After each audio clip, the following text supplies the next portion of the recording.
গতকালের মতোই আমরা আজও সাক্ষী হলাম কাঞ্চনজঙ্ঘার। তবে লামাহাটাতে আকাশ পরিষ্কার থাকার দরুন আরো ভালোভাবে দেখতে পেয়েছিলাম। দাওয়াইপানির যে কোনো হোমস্টে থেকেই আপনারা আকাশ পরিষ্কার থাকলে খুব সুন্দরভাবে দর্শন পাবেন কাঞ্চনজঙ্ঘার।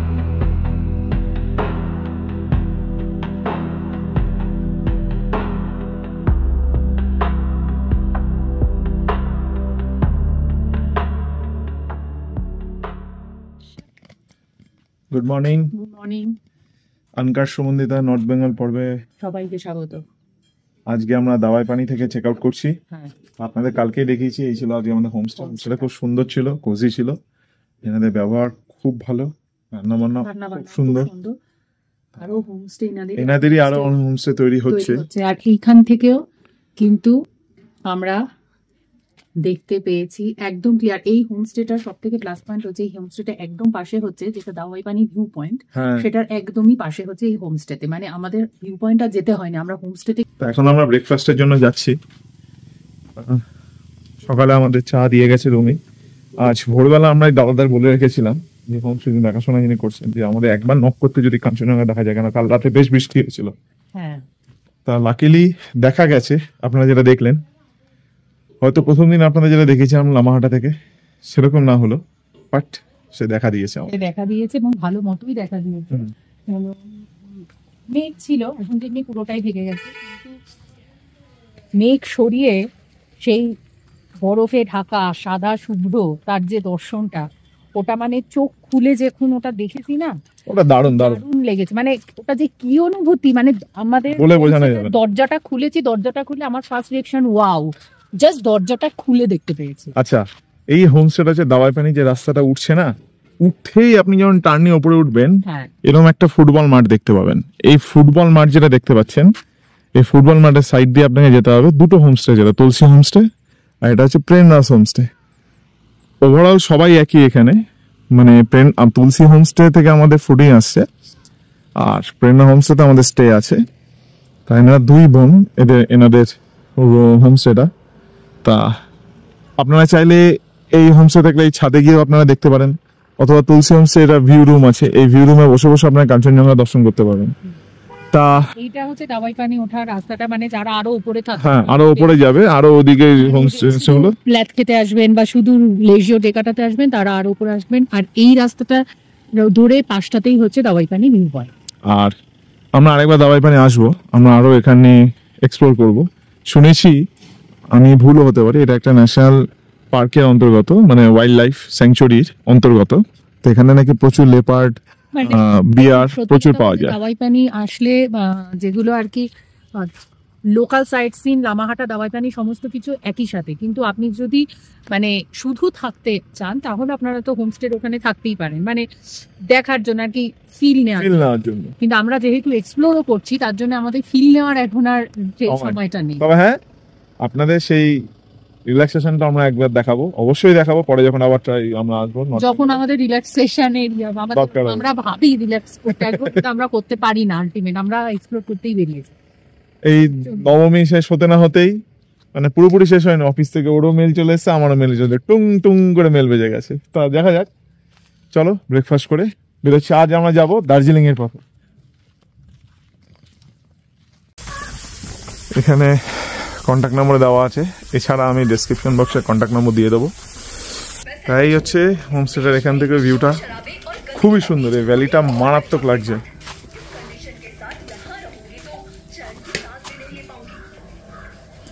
মায়াবী উপত্যকা লাগছে।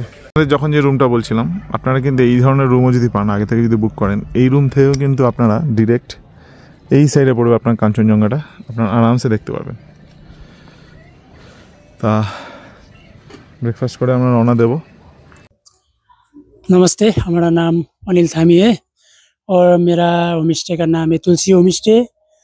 और कभी भी आप लोग यहाँ हमारा तुलसी होम स्टे में आने चाहते हो, हाँ, तो आप लोग को जोरबंगला से सीधा दावाईपानी 1 नंबर वार्ड हमारा तुलसी होम स्टे, आप लोग आ सकते हो।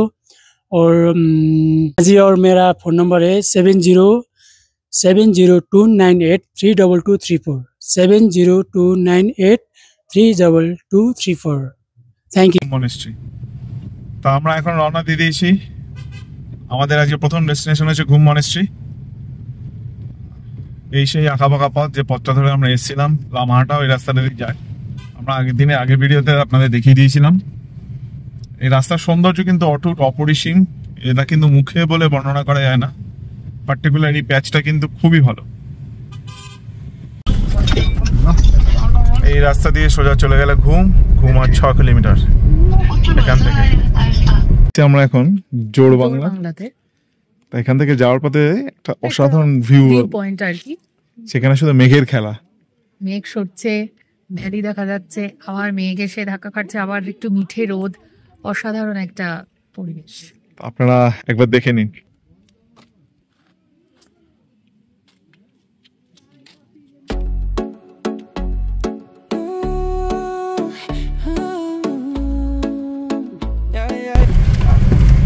আমরা এসেছি জলাপাহাড় ক্যান্টনমেন্টের কাছে, আর পাশ দিয়ে টয় ট্রেন সে লাইন সেটা দেখা যাচ্ছে। সামনে মনেস্ট্রি, বাতাসিয়া লুপ, আর ডান দিকে এই রাস্তাটা উপরে চলে গেলে সেটা হচ্ছে জলাপাহাড়।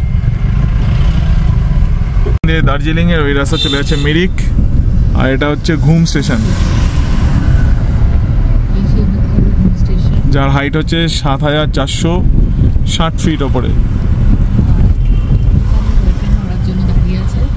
এবারে সময় সুযোগ হলো না আপনাদের টয় ট্রেনের চরণ অভিজ্ঞতা শেয়ার করা, তবে খুব শীঘ্রই আমরা এই অভিজ্ঞতা আপনাদের সাথে শেয়ার করব।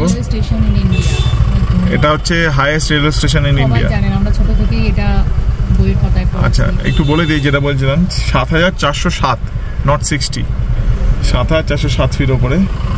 এটা হচ্ছে ইন্ডিয়ার হাইয়েস্ট রেলওয়ে স্টেশন।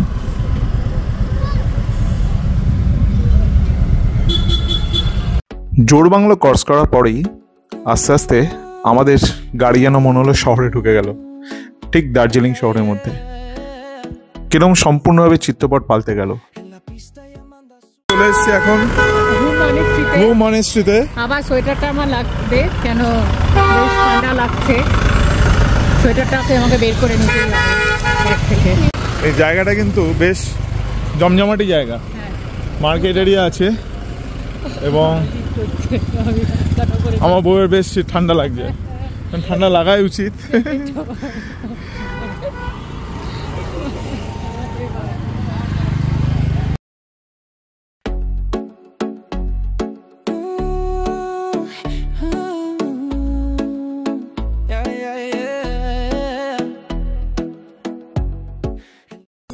আমরা অবশেষে পৌঁছালাম ঘুম মনেস্ট্রিতে। প্রায় সমুদ্রপৃষ্ঠ থেকে 8000 ফুট উচ্চতায় পৃথিবীর এক প্রাচীনতম পাহাড়ি স্টেশনের বুকে এই মঠটি অবস্থিত। 1850 সালে এই বৌদ্ধ মঠটি তৈরি হয়েছিল এখানে। এই ঘুম মঠ হলো বাংলার পাহাড়ি ইতিহাস এক অবিচ্ছেদ্য অংশ। যাচ্ছি বাতাসিয়া লুপের দিকে। ঘুম মনেস্ট্রি আমাদের দেখা হয়ে গেল, ওখানে একটু চা পানও করে নিলাম। বন্দিতা একটা কোটো গলিয়ে নিল, কিন্তু বন্দিতা শীত কমছে না। তা আমরা হয়তো মেন দার্জিলিং সিটির মধ্যে ঢুকে গেছি। তা পরিবেশটা কিন্তু অপূর্ব, ওয়েদার দারুণ, খুব সুন্দর ওয়েদার, মেঘের খেলা চারদিকে। আর হ্যাঁ, একটু ঠান্ডা ঠান্ডা ভাব আছে। আমরা ওয়েদার ফোরকাস্টে দেখেছিলাম 25-26, কিন্তু না, এখানে যথেষ্ট ঠান্ডা লাগছে। 15-16 ডিগ্রি টেম্পারেচার তো আছেই। আমরা চলে এসেছি এখন বাতাসিয়া লুপে। এটা এন্ট্রি নাম্বার গেট 1, আর এখানে কিন্তু টিকিট কাটতে হবে। তো এখানে টিকিটের দাম নিলে হচ্ছে গিয়ে পার হেড 50 টাকা করে। খুব ভিড় আর বেশ ঠান্ডা লাগছে, খুব ঠান্ডা লাগছে, ভীষণ ঠান্ডা লাগছে। তো এই হচ্ছে সেই ফেমাস বাতাসিয়া লুপ। চলে আসলাম বাতাসিয়া লুপে। বাতাসিয়া লুপ তৈরি হয়েছিল 1919 সালে, সেই ব্রিটিশ আমলে। বাতাসিয়া লুপের ভেতর দিয়ে যাওয়ার সময় দেখলাম toy train. Toy train whistle বাজিয়ে ছুটে চলেছে। আপনার ভিউটা দেখুন, জাস্ট ওদিক দিয়ে মেঘের খেলা বয়ে চলেছে। এখানে আমাদের জাতীয় পতাকা, প্রচুর লোক আজকে এখানে। আমরা একদিন যে কটা অফবিটে গেছি সেখানেও লোক ছিল, বাট আমার মনে হচ্ছে জানি না কেন এখানে একটু লোকের সংখ্যা বেশি। সরু রেলপথ, বেশ দাঁড়িয়ে দাঁড়িয়ে অনেকক্ষণ উপভোগ করলাম। চারিদিকে সবুজ বাগান আর মেঘ ঢেকে যাচ্ছে দার্জিলিং শহরটাকে। আর আপনারা চাইলে এখানে নিজেদের মতো পোশাক পরে ছবিও তুলতে পারবেন। সব মিলে বাতাসিয়া লুপে এক সুন্দর সময় কাটাতে পারেন আপনারা।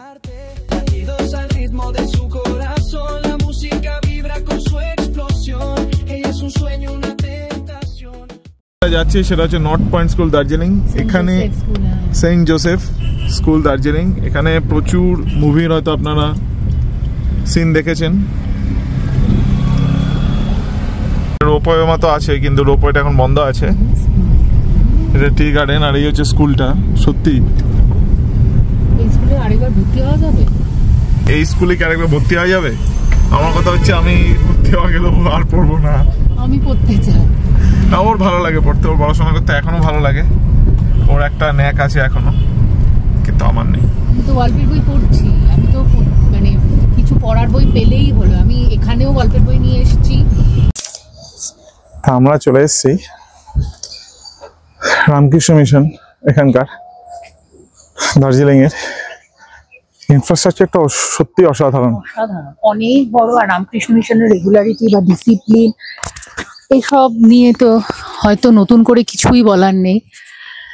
মানে আমরা ঢুকলাম, 12টা পর্যন্ত ভিজিটিং আওয়ার্স আছে লেখা ওখানে।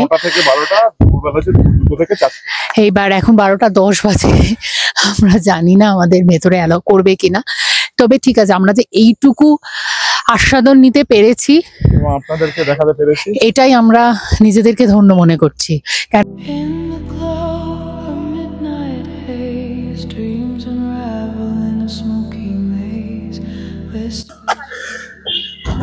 রামকৃষ্ণ মিশন থেকে ভিউটা আপনারা দেখুন, অপূর্ব ভিউ, কোনো জুড়ি নেই এই ভিউয়ের। রামকৃষ্ণ মিশনে আমরা চলে এসেছি টি গার্ডেনে। এই টি গার্ডেন হচ্ছে রঙ্গিত টি গার্ডেন, রঙ্গিত টি স্টেট এক কথা বলতে গেলে। তা ব্যাপারটা হচ্ছে টি স্টেটটা অনেকটা এরিয়া জুড়ে, অনেকটা বড়। আর অ্যাজ ইউজুয়াল আপনাদের এরকম টি স্টেট দেখিয়েছি আমরা আগে, রিপল যেটা ওন বাই টাটা। মানে আমরা যেটা ঢুকেছিলাম ভেতরে, হ্যাঁ, কিন্তু ওইখানে কি ছিল, ওখানে আপনি কারখানাটা আপনি অ্যাক্সেস করতে পারবেন। ওখানে আপনার এক্সপ্রেশন ছিল যে কি করে প্রসেস করছে, একদম সমস্ত কিছু ওখানে দেখিয়েছিল। এখানে বোধহয় সেই জিনিসটা নেই। এখানে জাস্ট আপনি এই জায়গাটা ঘুরবেন, এই ভিউটা নেবেন আর টি গার্ডেন গুলো দেখবেন, ছবি তুলবেন ব্যাস। আর বাইরে লাইন দিয়ে সারি সারি করে অনেকগুলো এদেরই এই টি গার্ডেনেরই স্টল গুলো দেওয়া আছে, ভেন্ডাররা তারা নিয়ে এগুলো সেল করছে টি। ওখানে আপনারা স্যাম্পল নিতে পারেন, টেস্ট করতে পারেন, আপনারা চাইলে ওখান থেকে কিনে নিতে পারেন। তাই হচ্ছে টি স্টেটটা। চলুন একবার ব্যাক ভিউটা দেখে নিন। দার্জিলিং নামটার সাথে আমাদের বাঙালিদের আরেকটা কথা ওতপ্রোতভাবে জড়িত, সেটি হলো দার্জিলিং টি। চলে আসলাম আমরা দার্জিলিং এর একটি বিখ্যাত চা বাগান। এই চা বাগানটা জায়গাটা কিন্তু অনেকটা বড়। এইটার নাম হচ্ছে রঙ্গিত টি গার্ডেন। এছাড়াও আপনারা কিন্তু এই চা বাগানের গায়ে প্রচুর শপস আছে, চায়ের টি শপস, সেখান থেকে কিন্তু আপনারা চা কিনতেও পারেন।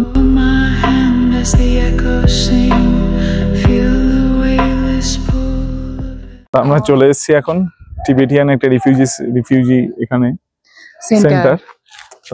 এখানে মেনলি রিফিউজিদের রাখা হয়, তা শুনেছি, এবার টোটালটা জিনিসটা জানি না। এখন চারদিকটা বন্ধই মনে হচ্ছে, খোলা কিছুই নেই।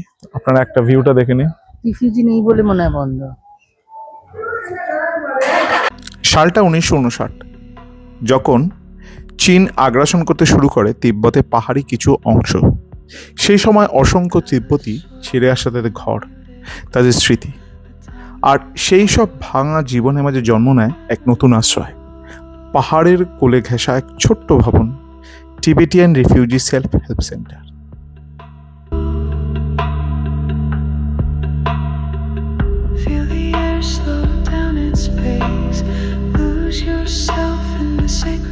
চলে এসেছি এখন Japanese temple and peace pagoda. এখানে যথেষ্ট ঠান্ডা ওয়েদার আছে।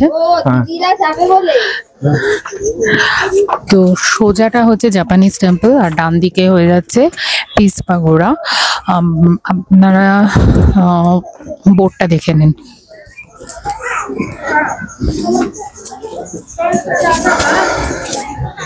এটা হচ্ছে জাপানিজ টেম্পল, বুদ্ধ মন্দির। আর এইদিকে সোজা চলে গেল হচ্ছে গিয়ে বিশ্ব শান্তি স্তূপা। এখানে কিন্তু সাইলেন্স মেনটেন করতে হবে, উচিত আমার মনে হয় সেটা।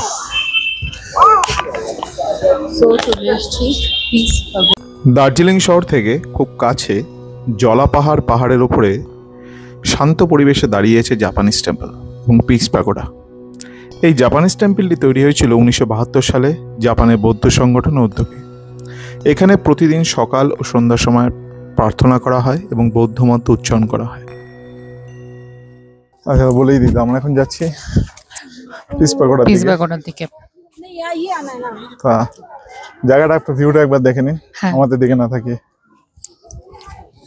জাপানিজ টেম্পলের ঠিক পাশেই রয়েছে বিশ্ব শান্তি প্রতীক, যেটা দার্জিলিং পিস প্যাগোডা নামেও খ্যাত। এই নির্মাণ শুরু হয় 1972 সালের 3রা নভেম্বর এবং উদ্বোধন করা হয় 1992 সালের 1 নভেম্বর। চলে এসেছি আমাদের হোটেল থেকে সোজা পথে হাঁটলে এই রোডটার মধ্যে দিয়ে। এখানে কিন্তু প্রচুর শপস আছে, প্রচুর লোকাল শপস, জামা কাপড়ের দোকান থেকে শুরু করে সমস্ত কিছু আছে এখানে, বিভিন্ন বেকারিজ দোকান, সমস্ত কিছু। আর দার্জিলিং কিন্তু এখন ভালো ঠান্ডা লাগছে, যথেষ্ট ঠান্ডা লাগছে আমাদের দার্জিলিংয়ে।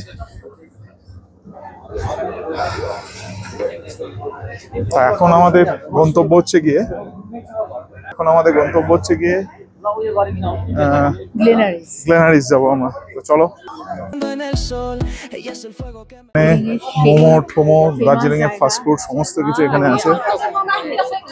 তা আমি আমার টাইমে করিস, দার্জিলিং এর সমস্ত ফেমাস জায়গাটা হচ্ছে এটা। সমস্ত রকম ফাস্টফুড থেকে শুরু করে এভরিথিং এখানে আমরা ট্রাই করবো, একবার ইচ্ছা আছে লায়ন্স ফুড কর্নারে। তা চলো, এখন হচ্ছে মরশুম পুরো একদম ভরপুর সিজন, সেই জন্য এরকম ভিড়। হ্যাঁ, বন্ধুদের তো এমনিতেই ঠান্ডা লাগে বেশি, সেই জন্য বন্ধুদের ঠান্ডা বেশি লাগছে। তা হোটেল থেকে যেতে গেলে আমাদের যেতে হবে হচ্ছে এদিকে, হোটেল বলা ভুল, আমার হচ্ছে হ্যাঁ। এখানে টুরিস্ট ইনফরমেশন সেন্টার থেকে শুরু করে সমস্ত কিছু এখানে অ্যাভেলেবেল আছে। আমরা এখন মেলের ভেতর আছি।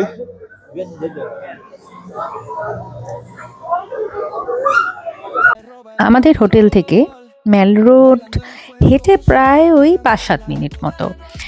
আর মেল রোডের কথা নতুন করে কি বলবো, দার্জিলিং আসলে মেল রোডে প্রত্যেকেই আসে, তো প্রত্যেক বাঙালির মতো আমরাও মেল রোডে এসে গেছিলাম। আর লাইন করেছে দেখুন ছবি তোলার জন্য গ্লেনারিসের সামনে। এখানে অনেক কিছু, ডমিনোজ আছে, KFC আছে, হাতারি আছে, খুব বড় বড় নাম করা রেস্টুরেন্টগুলো সব এখানে এই লাইনেই আছে। ফাইনালি গ্লেনারিসে লাইন দিলাম, লাইন দিয়ে গ্লেনারিসে এসে বসলাম। পেছনে জানালাগুলো পুরো খোলা আর পুরো মেঘে ঢেকে গেছে। দার্জিলিংয়ে এসছি আর গ্লেনারিসে একটু খাবার চেখে দেখবো না, এটা তো হতে পারে না। তাই আমরা ঢুকে গেছিলাম গ্লেনারিসে এবং সেখান থেকেই আমরা কিছু খাবার খেয়ে টেস্ট করলাম, সেখানকার ভাইবস নিলাম। সত্যি কথা বলতে প্রথমবার সেই গ্লেনারিসের সামনে দাঁড়িয়ে ওই ছবিটা তুলতেও কিন্তু আমি পিছপা হইনি। তো মেল রোডের ভাইবটা খুব দারুণ লাগছিল, ঠান্ডা ঠান্ডা পরিবেশ, তার সাথে গম গম করছে চারিপাশে, গান বাজনা বাজছে, এক অসাধারণ সন্ধে কাটিয়েছিলাম আমরা। তা ভিডিওটা ভালো লেগে থাকলে অবশ্যই লাইক, শেয়ার অ্যান্ড সাবস্ক্রাইব করতে ভুলবেন না আমাদের চ্যানেল আনকার সুগন্ধিতা। আমাদের দার্জিলিং ট্রিপ কেমন লাগলো অবশ্যই জানাতে ভুলবেন না। আর এখানেই শেষ করছি আজকে আমাদের পর্ব। কাল দেখা হবে নতুন একটি অধ্যায় নিয়ে। সবাই ভালো থাকবেন, সুস্থ থাকবেন। শুভ বিজয়ের আন্তরিক প্রীতি, শুভেচ্ছা, অভিনন্দন। বড়দের জানাই আমাদের প্রণাম, আর ছোটদের জানাই আমাদের খুব খুব ভালোবাসা। আমাদের এক্সটেন্ডেড পরিবারের সদস্যকে জানাতে চাই শুভ বিজয়। সবাই ভালো থাকবেন, সুস্থ থাকবেন। দেখা হচ্ছে পরের পর্বে।